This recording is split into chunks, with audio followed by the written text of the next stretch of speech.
এখন যেরকম নাটক করতে যাই, আজকে শুটিং আছে, গেলাম, মানে শুটিং করতে যাওয়াটা মনে হয় যাই, সবার সঙ্গে দেখা হবে, গল্প করব, শুটিং করব।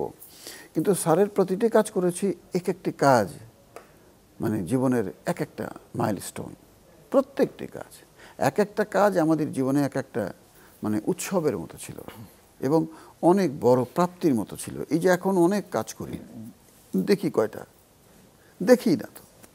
নিজের নাটক যখন দেখি নিজেরই রাগ ধরে, কি এগুলি কি করছি। আমার ছেলেমেয়েরাই তো বলে, বাবা বাদ দাও এগুলি, এখন বাদ দিয়ে দাও, অনেক হয়েছে, বাদ দিয়ে দাও। ছেলেমেয়েরাও দেখে না, আমি নিজেও দেখি না। তো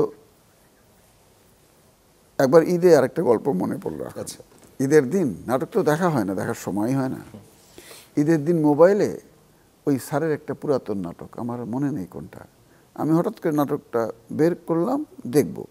তো দেখা শুরু করলাম, তখন আমার ছোট মেয়ে, ও ডাক্তার, ও আমাকে ক্রস করছিল। দেখে হয়তো বা ওরও কোনো কাজ ছিল না, ও আমার পাশে বসলো।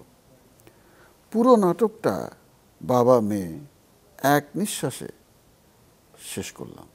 মেয়েও চুপ, আমিও চুপ। নাটক শেষ হবার, নাটক দেখা শেষ, তারপর মেয়ে আমার দিকে তাকিয়ে বলে, বাবা তুমি তো অনেক ভালো অভিনয় করতে। বাবা তুমি অনেক ভালো অভিনয় করতে, ইট মিনস এখন ঘোড়ার ডিম করো। ভালো অভিনয়ের কথা মনে পড়লো আপনার? ভালো অভিনয় করতে, ওয়ান্স আপন এ টাইম, এখন ঘোড়ার ডিম। পরের লাইনটা মেয়ে বাবাকে বলেনি, কারণ ভালোবেসে বলেনি, মায়া করে বলেনি, কিন্তু ভেতরে তার এই কথাটাই ছিল যে তুমি আগে অনেক ভালো অভিনয় করতে, এখন ঘোড়ার ডিম করো।